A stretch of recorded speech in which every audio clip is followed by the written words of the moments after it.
రాంబాబు గారు అట్లాగే జోగి రమేష్ గారు ఇద్దరి ఇళ్లపై తెలుగుదేశం పార్టీ నారా చంద్రబాబు నాయుడు గారు అలాగే నారా లోకేష్ నాయుడు గారు వీళ్ళందరి యొక్క ఆలోచన మేరకు వీళ్ళిద్దరి ఇళ్లపై ఆటమికంగా దాడి చేయడం అనేది ఒక ఆర్గనైజ్డ్ క్రైమ్గా ఉద్దేశపూర్వకంగా ఇక్కడ ఎంపీని అక్కడ ఎంపీని ఇద్దరిని కూడా ఆదేశాలు ఇచ్చి ఆ ఎంపీల నేతృత్వంలో బహిరంగంగా వందల మంది తెలుగుదేశం పార్టీ కార్యకర్తల్ని రౌడీల్ని పార్టీ ముసుగులో గూండాల్ని గంజాయి బ్యాచ్ని కిరాయి మనుషుల్ని ఇంతమందిని పోగేసుకొచ్చి ఇళ్లపై దాడులు చేయటం ఆటవికంగా జోగి రమేష్ గారి ఇంటి దగ్గర అయితే స్కిల్డ్ బాంబు విసరటంలో కానీ పెట్రోల్ బాంబు విసరటంలో కూడా నైపుణ్యాన్ని సాధించినటువంటి కిరాయి మనుషులు తెచ్చుకోవటం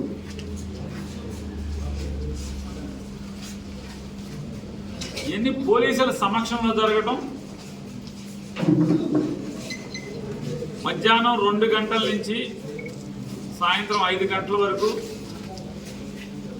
వారి మనుషుల్ని ఇబ్రహీంపట్నం రింగ్ సెంటర్లో పోగేసుకోవటం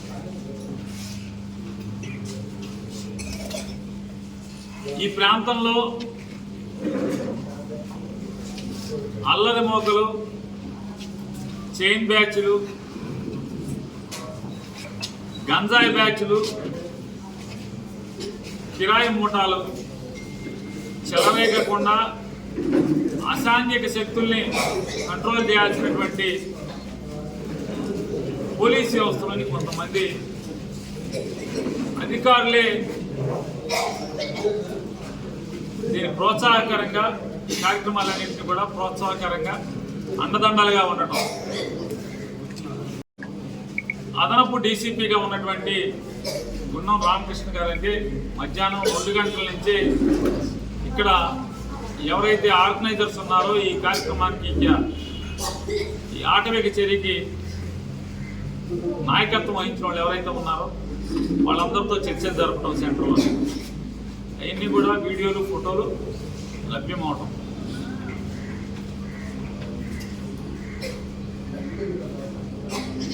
ఆఖరికి అందులో ఒక పోలీసు ఉద్యోగస్తుడిని కూడా పడేసి కాళ్ళతో తొక్కుతున్నా కూడా కనీసం అతన్ని గబాలను కాపాడటం లేకపోతే తొక్కిన వాళ్ళని చర్యలు తీసుకోవటం దాని మీద యాక్షన్ తీసుకోవడం కూడా లేదు. అంటే సాటి పోలీసు ఉద్యోగస్తుడిని తొక్కుతున్నా సరే పడేసి కొడుతున్నా సరే పౌరుషం రావట్లేదు సాటి పోలీసులకి. పెట్రోల్ బాటిల్స్ అలాగే అంటే పెట్రోల్ అంటిస్తే ఒకసారి ఆయిల్ కూడా తగలాలి, కానీ ఇది తర్ఫీదు పొందినటువంటి అంటే టెర్రరిస్టులో లేకపోతే కిరాయి మోకలో ఎవరైతే తర్ఫీదు పొందుతారో ఆ తర్ఫీదు పొందినట్టుగా చేత్తో ఇసిరేప్పుడు దానికి ఒత్తంటిచ్చి పొగొస్తుంది. దాన్ని కరెక్ట్గా వాళ్ళ సింహద్వారం మీద పడి అక్కడ బాంబు పేలేట్టుగా పెట్రోల్ బాంబు పేలేట్టుగా వీడియోలు అన్నింటిలో ఉన్నాయి. అంటే ఇంత దుర్మార్గంగా సమాజంలో ఎమ్మెల్యేగా మంత్రిగా పనిచేసినటువంటి ఒక ప్రజానాయకుడికే ఈ రకమైనటువంటి పరిస్థితులు ఈ రాష్ట్రంలో ఉత్పన్నమవుతాయి. పోలీసులు సాక్షులుగా ఉండి ఇటువంటి ఆటవిక చర్యలు జరుగుతుంది. చాలామంది కానిస్టేబుల్స్ సబ్ ఇన్స్పెక్టర్లు ఆవేదన చెందుతున్నారు. ఇవాళ ఎవడో మెప్పు కోసం, ఎవడో పోస్టింగ్ కోసం కొంతమంది రామకృష్ణ లాంటి అధికారులు లేదా రాజశేఖర్ బాబు లాంటి అధికారులు ఈ రకంగా ఇళ్ల మీద బరి తెగించి పట్టపగలు పెట్రోల్ బాంబులు వేసే సంస్కృతి పోలీసుల సమక్షంలో, పోలీసులు ఉండగా పోలీసుల సమక్షంలో ప్రత్యర్థి రాజకీయ నాయకులు ఇళ్ల మీద పెట్రోల్ బాంబులు వేసే సంస్కృతిని మేము మొదలుపెడితే దానికి పోలీసులే చోద్యం చూస్తూ ఉంటే దీన్ని ఎక్కడికి తీసుకెళ్తున్నారు? ఈ సమాజాన్ని, రాష్ట్రాన్ని ఎక్కడికి తీసుకెళ్తున్నారు? అది ఎందుకురా గతి లేక మనం కాకి యూనిఫామ్ వేసుకోవటమని కానిస్టేబుల్స్ కానీ సబ్ ఇన్స్పెక్టర్లు కానీ వాళ్ళ ఆవేదన చెందే పరిస్థితి. రాజశేఖర్ బాబు గారిని అట్లాగే గుండం రామకృష్ణ గారు, మీరు రేపో మాకు రిటైర్ అవ్వచ్చు రామకృష్ణ గారు, కానీ మీరు రిటైర్ అవుతా ఈ దిక్కుమాలిన పోస్టింగ్ కోసం ఈ రాష్ట్రంలోని పోలీస్ వ్యవస్థని, రాష్ట్రంలోని లాండ్ ఆర్డర్ని ఏ స్థాయికి దిగజారుస్తున్నారు మీరు? ఏ స్థాయికి దిగజారుస్తున్నారు మీరు? మిమ్మల్ని సబ్ ఇన్స్పెక్టర్గా కూడా చూసాం, సిఐగా కూడా చూసాం, కానీ ఆ రోజుల్లో ఇట్లా చెడిపోయి లేరు మీరు. ఇంత ఈ స్థాయిలో ఎక్కడ మాకు ఎప్పుడు కనపడలేదు మీ ఉద్యోగంలో. ఈ పోకడు ఎవరి కోసం, ఎందుకోసం మీరు ప్రమాణం చేసేసుకున్నటువంటి కాకి యూనిఫామ్ ఈ రకంగా దిగదారుస్తున్నారు మీరు. లాఠీ చార్జ్ చేయక్కర్లేదా అని అడుగుతున్నాను. లాఠీ చార్జ్ చేయక్కర్లేదా? ఫేస్బుక్లో ఈ దారుణం చేస్తామని చెప్పని పొద్దున్నుంచే పోస్టింగ్లు పెట్టిన వాళ్ళని ఏం చేస్తున్నారు? కేవలం వైఎస్ఆర్ కాంగ్రెస్ పార్టీ వాళ్ళ ఫేస్బుక్లు, వాళ్ళ వాట్సాప్ గ్రూపులే మీరు దొంగతనంగా చూస్తారా? టీడీపీ వాళ్ళకి చూడరా మీరు? వైసీపీలో వాళ్ళ గ్రూపుల్లో, వాట్సాప్ గ్రూపుల్లో ఏం పెట్టుకున్నారు, ఎవడు ఫేస్బుక్లో ఏం పెట్టుకున్నారు మాత్రమే మీరు వాచ్ చేస్తారా? పొద్దున్నుంచి ఫేస్బుక్లో తిప్పుతున్నారు కదా, జోగి రమేష్ ఇంటికాడ మారణకాండ చేస్తామని చెప్పి తిప్పుతున్నారు కదా.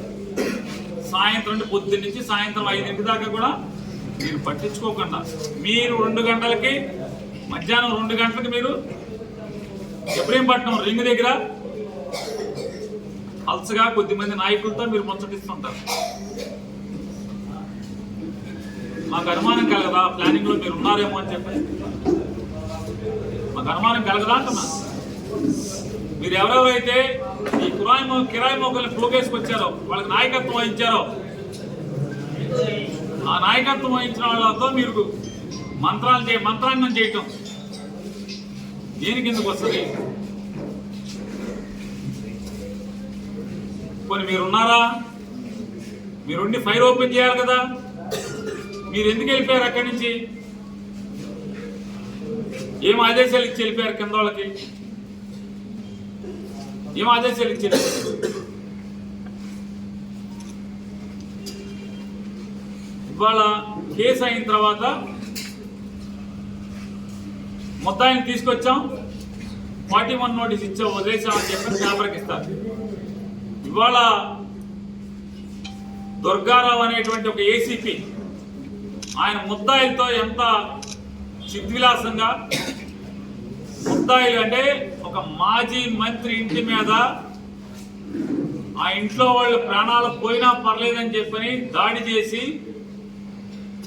పెట్రోల్ బాంబులు వేసినటువంటి ముద్దాయిల్ని తీసుకొచ్చి ఎంత ముచ్చటించుకుంటున్నారో ఆ ముచ్చట్లు చూస్తే, ఆ ఫోటోలు చూస్తే అర్థమవుతుంది మనకి. ఏం దుర్గారావు ఇది చేశారు కదా, కృష్ణా జిల్లాలో ఎస్ఐగా చేశారు, సిఐగా చేశారు కదా.